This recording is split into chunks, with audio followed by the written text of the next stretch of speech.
بسم اللہ الرحمن الرحیم۔ السلام علیکم ناظرین، پاکستان کی جو صورتحال بن رہی ہے وہ ایسے ہی ہے جیسے کہ ہم یہ خواب پہلے بھی دیکھ چکے ہیں، اور جو یہ سین نظر آ رہا ہے اس سے پہلے بھی ہم نے سنا بھی ہے اور دیکھا بھی ہے۔ جو حالات آج نظر آ رہے ہیں یہ ہم نے کئی بار کافی عرصہ پہلے یہ ہم نے دیکھے، اور اب تو اس کو 5 دہائیاں گزر چکی ہیں، لیکن وہ دل کے اندر جو زخم تھے وہ آج بھی تازہ ہو جاتے ہیں جب اس تمام چیزوں پہ غور کرتے ہیں۔ میں تھوڑی سی پچھلی ہسٹری پہ جاتا ہوں کہ جیسے کہ حال ہی میں حامد میر نے ایک پروگرام کیا، ویلاگ کیا، جس کے اندر اس نے ایوب خان کے بارے میں بتایا کہ بنگلہ دیش بنانے کی یا پاکستان سے بنگال کو الگ کرنے کی ایک سازش بنی گئی، اور یہ سازش جو سی تھی ایوب خان نے شروع کی، اور پھر جسٹس منیر کو اپنے ساتھ ملایا، اور اس طریقے سے وہ بنگالیوں سے نفرت کا جو ان کا ہمیشہ سے ایک آغاز تھا وہ کیا، اور پھر پہنچتے پہنچتے وہ دور آ گیا کہ 1970 کا وقت آ گیا جب الیکشن کرائے گئے، اور الیکشن کے اندر عوامی لیگ کو اکثریت حاصل ہوئی، لیکن اس کو اقتدار نہیں دیا گیا، صرف اس وجہ سے کہ ان کو بنگالیوں کو ہم نے اگر اقتدار دے دیا تو وہ کیپٹل اٹھا کے ڈھاکہ میں لے جائیں گے یا بنگالیوں کا اپر ہینڈ ہو جائے گا، جو کہ بنگال پاکستان کا سب سے بڑا صوبہ تھا۔ بنگالی جو سے تھے اکثریت میں تھے چاروں دوسرے صوبوں کے مقابلے میں، یعنی کہ اس میں بلوچستان، پنجاب، صوبہ سرحد جس کو خیبر پختونخوا کہتے ہیں، اور سندھ، ان تمام کی آبادی کو لگا لیں تب بھی ان سے 2 کروڑ وہ زیادہ تھے، تو ان کو اقتدار نہیں کیا گیا، اور اس وقت کے جو لیڈر جو جیتے تھے ان کو اٹھا کے جیل میں ڈال دیا، اور اس میں کئی لوگوں کو پیسے کھلائے گئے، جیسے باشانی اچانک بیٹھ گیا، اس کو کھلایا گیا۔ باشانی اس سے پہلے بھی پیسے کھا کے بیٹھے تھے، اور اس کے بعد بھی پیسے کھا کے بیٹھے، لیکن وہ اتنا بھیانک کام تھا کہ بنگالی پاکستان سے علیحدہ نہیں ہونا چاہتے تھے۔ یہ میں پہلے بھی کئی بار پروگرام میں کہہ چکا ہوں کہ بنگالی جو سے علیحدہ نہیں رہتے، ہمارے یہاں کے لوگوں نے خود ان کو بنگالیوں کو علیحدہ کیا، جیسے کہ ٹکا خان نے کہا کہ ہمیں بنگال چاہیے، بنگالی نہیں چاہیے، پھر وہ ناکام بھی وہاں پہ ہوئے۔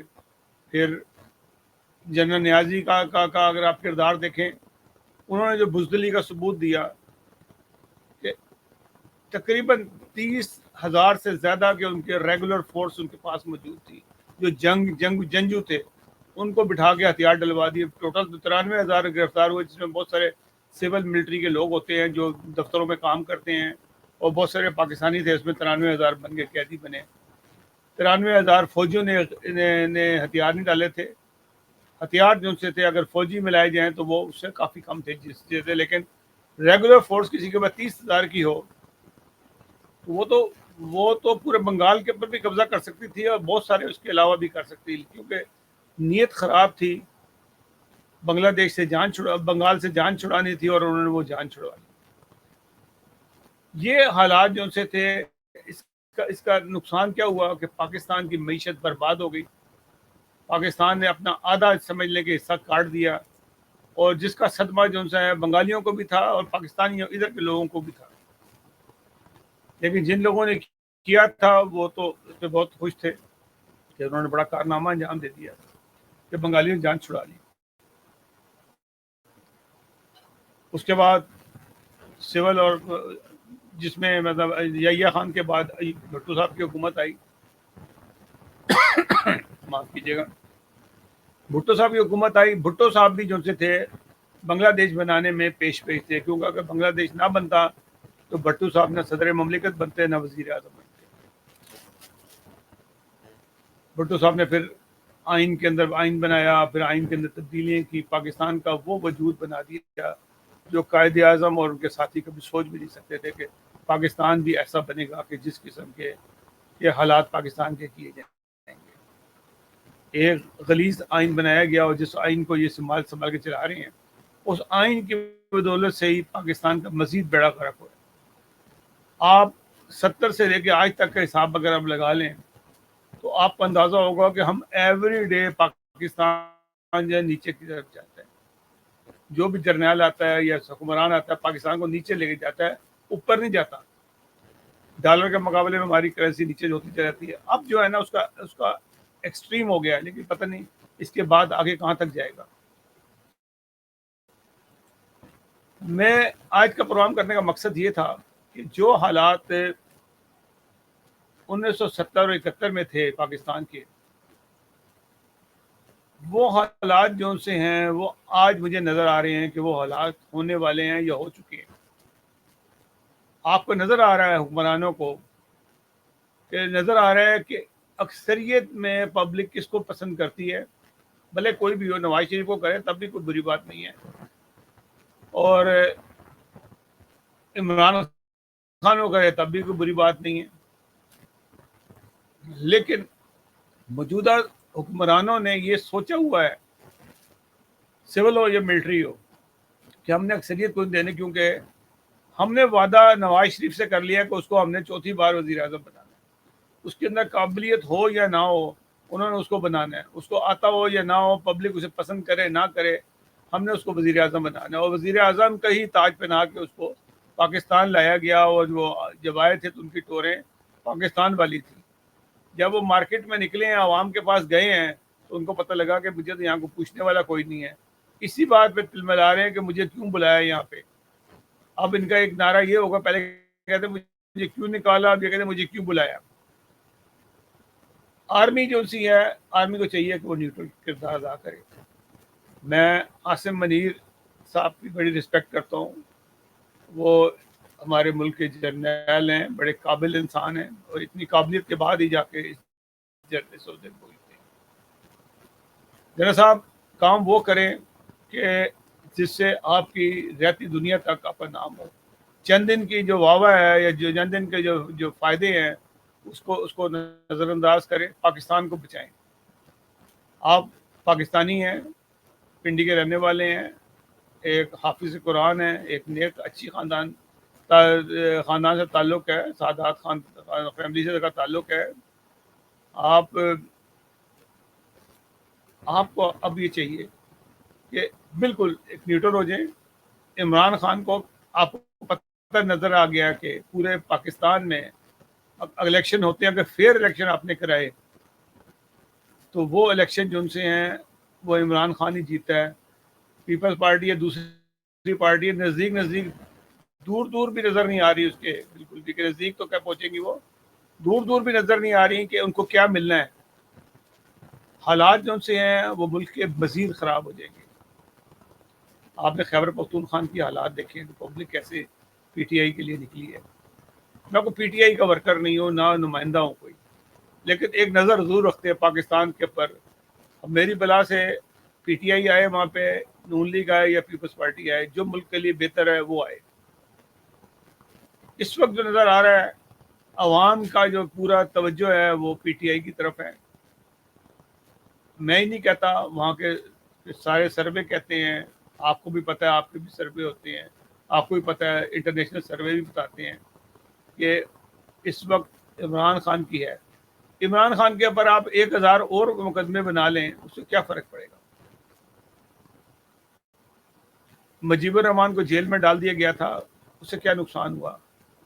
اس کا نقصان صرف اور صرف پاکستان کو ہوا. اس پاکستان کو جس کے لیے قائد اعظم نے انتھک کوشش کی, 1910 سے لے کے 47-48 تک جب تک وہ زندہ رہے, یہی کوشش کی کہ پاکستان کی استھتی اچھا بنے.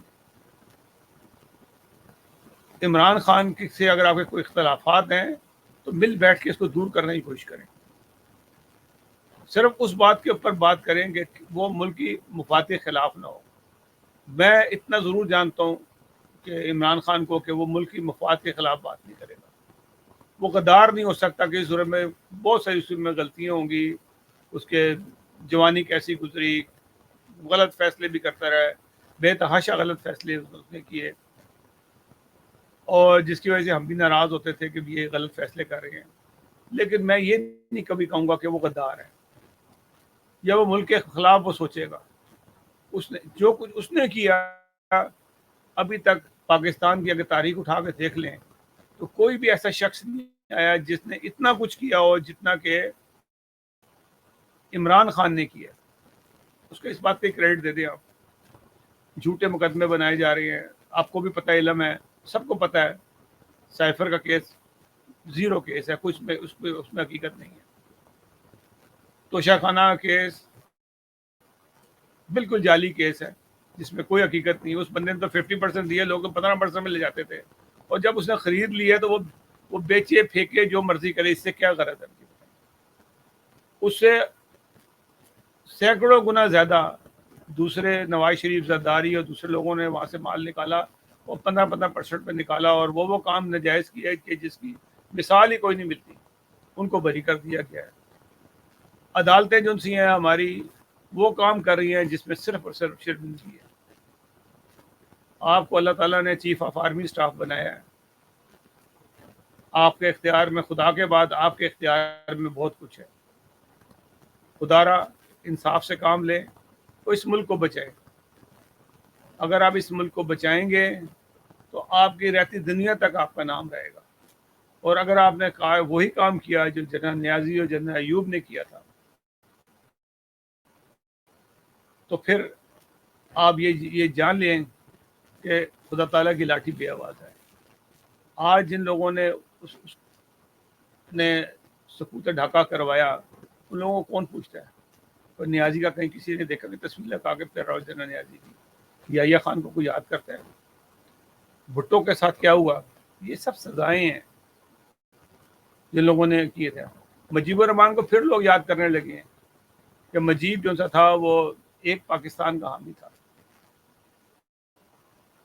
تو آپ کو اللہ تعالیٰ نے شان و شوکت دی ہے, آپ جنرل ہیں, پاکستان کے چیف آف آرمی اسٹاف ہیں. یہ عہدہ خوش نصیبوں کو ملتا ہوتا ہے, آپ بھی انہیں خوش نصیبوں میں ہیں جس کے پاس پورے ملک پورے فوج کی کمانڈ ہے.